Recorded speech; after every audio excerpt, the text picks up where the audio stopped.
Hello, it's Shauna, and I want to talk to you today about the history of work. And we're going to talk about three different time frames in the history of work. And so I'm going to show you some diagrams, and as I'm talking, I'm going to erase some diagrams. So it would be useful for you to take some notes during this video, and also you have the opportunity to review the video if I'm moving too fast. So the first thing that we want to look at is the history of work in a kind of traditional company or a company, and we think about this as being in the 1970s. And in this picture, we have people at the bottom who are called peons, not because you pee on them, but because they're the lowest people in the serfdom. Then we have people who are called supervisors. We have junior managers. We have senior managers. We have vice presidents, and then we have le grand fumage. I see that's going off the screen. That says the big cheese. Now, in a traditional company, an individual would start work after a basic education, which would be sort of grade 8. And then they would retire, they would get a gold watch, and then they would get in their Winnebago and go on a little road trip. That's my really bad picture of a Winnebago. In order to stay employed in this system, what you're basically doing is working your way up the food chain. Now, this thing here is called the glass ceiling. And this is in the traditional workplace, people who are either from the wrong cultural community or women were bumping up against a ceiling that didn't allow them to move into management roles. And so you could only become a manager if you were from the right side of town, if you were from the right gender, in this picture in the 1970s. In order to stay employed in this traditional picture, you needed to be loyal, and you needed to keep your head down and do your job. In this picture, what's going on is that work is being warehoused. And so we have just recently seen the downfall of one of these traditional organizations, and that's Sears Canada. If we think about Sears Canada, there's somebody who's at the top of the food chain, then there are vice presidents. The vice presidents tell the senior managers what to do. The senior managers tell the junior managers what to do. The junior managers tell the supervisors to get the peons to do the job. So there's a whole structure that keeps the work flowing. Now, in the mid to late 80s, something happened to this picture, and this whole section of the picture disappeared. We had a change in the economy, and these guys disappeared. And it created a new kind of work. And I want to show you what that new kind of work looks like. The important thing to remember about this 1970s picture is this kind of triangular model. And we're going to leave that little triangle up in the corner so that we can remember it as we go on into the other systems. But think about people who've entered the labor force who are now in their 50s or 60s, who are still in the labor force. When they entered the labor force, that's what normal looked like, this whole kind of hierarchical system. And for those people who entered the labor force in the 1970s or early 80s, this idea of a hierarchical company is the idea of norm. So I'm just going to leave our little picture up here in the top corner. Hopefully it's in the top corner. And that's our 1970s picture. It's sort of in the top corner. Okay, when that picture disappeared, we started to create something called a just-in-time model. And in the just-in-time model, what happened was large organizations, and this is called just in time, large organizations, so here's Company A, and Company A would have, instead of warehousing staff within their organization, they would create project groups or contracts with specific organizations to complete different tasks. So instead of having like in a Sears Canada kind of thing where everybody in the organization works for Sears, you might have something like a Hudson's Bay company where the Hudson's Bay sells you the washer and dryer, but they give distribution to a subcontractor.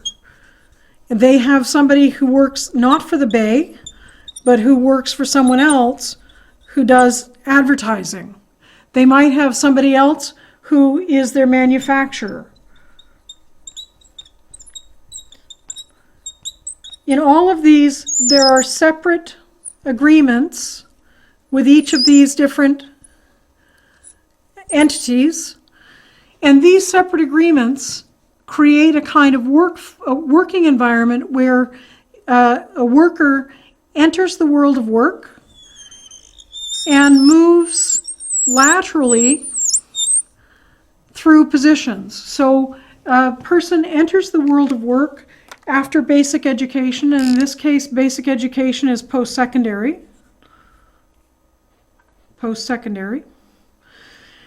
And they go on into a position, and instead of moving, continuing to move as we did in the old picture where you moved up into retirement, in this position you're moving laterally from one organization to another until you reach retirement and you get your Winnebago, back to the bad picture of the Winnebago, and you go off on retirement. In order to stay employed in this picture, you need to have a network and you need to be adaptable. Because you might be working for the company that's working on the advertising, you might be working for the company that's working on the distribution, you might be working for the company that's the manufacturer. You could be working for any one of these organizations and still be connected to the work with the Bay. But you're moving laterally from one workplace to the next, gaining skills as you go along, and so you're not necessarily in this notion. In the 1970s picture, we had this notion that you started with one company and you spent your entire career with that company. By the time we get to what is the 1990s,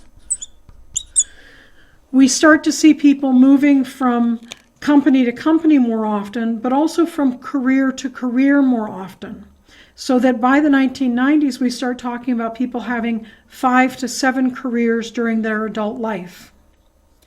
Now, if we as consumers continued to consume the way we did in the 1990s, that is before social media, then this picture would have stayed exactly the way it is. But we as consumers have started to consume the world in a different way. And we've started to consume this notion of not just how we consume products, but how we expect time to go in a different way. This is much harder to erase than a whiteboard. So we now live in a time, so keeping on with our little diagrams, we have our little just-in-time model from the 1990s. We now live in what we would describe as we consume on demand. And in an on-demand reality, I have a company, and the company has a primary revenue stream. But that company has also secondary revenue streams. And those secondary revenue streams are part of what makes sure the company stays afloat. And so if we look at a company like the Hudson's Bay today, the Hudson's Bay today has has the primary stream, which is the department store. Then it has other stores under its brand. It has financial institutions under its brand. And I'm sure that there are other ways in which they are generating revenue. What this looks like in a career path is that the career path starts and it takes this kind of windy road where there is, the entry point is definitely post-secondary education, but there are other points of post-secondary education along the path. And we call this a boundaryless career.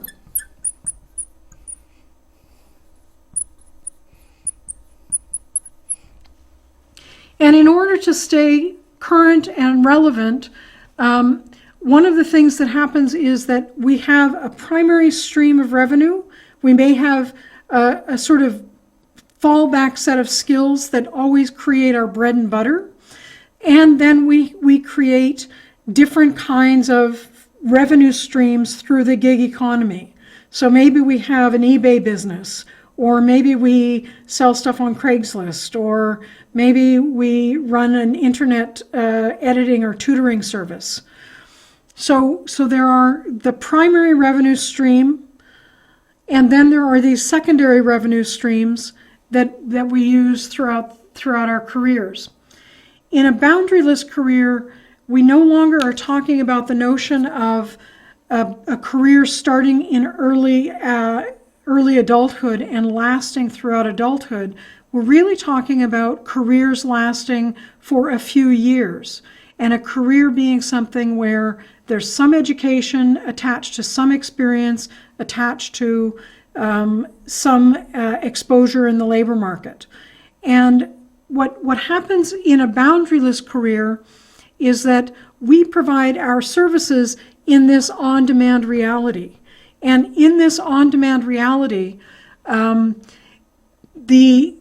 expectation for the worker, in order for a worker to stay employed in this picture, what you need is entrepreneurship skills.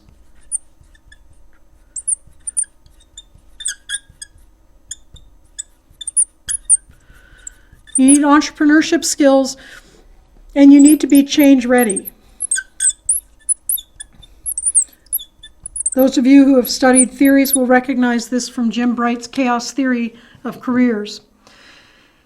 The idea of being change ready is that I am, as a worker in this picture, I am constantly looking for opportunities to plug my skills in, and I am constantly listening to my network instead of what I was doing in the 1990s, which was telling my network what my skills are. What I'm doing in the 2000s and today, and so this is really the picture for the 2000s to today. What I'm doing in this picture is that I'm really looking at and listening to my network for what is it that they need that I might be able to offer. And so I'm constantly paying attention to the places and the ways in which my skills might plug into the labor market. Now, the reason I left those two diagrams up at the top is that I want you to think for a minute about the person who's entering the labor market today who thinks this on-demand picture is normal. They probably think a Monday to Friday 9-to-5 job where they basically have to sit at a desk and prove that they're working, they probably think that that's an unattractive option. Whereas the person who is in our traditional model thinks that the Monday to Friday 9-to-5 job is normal. The person in our just-in-time model is thinking that the regular sort of stream of contract employment is normal. In an on-demand reality, what is normal is this notion of the kind of Uberization of work or the gig economy, where I'm working at the location of my choosing and at the time of my choosing, creating results for a variety of employers rather than being the sole employee of one organization. So we'll talk more in the discussions about the differences that this means for workers, but I wanted to give you an overview of the history of work. Thank you.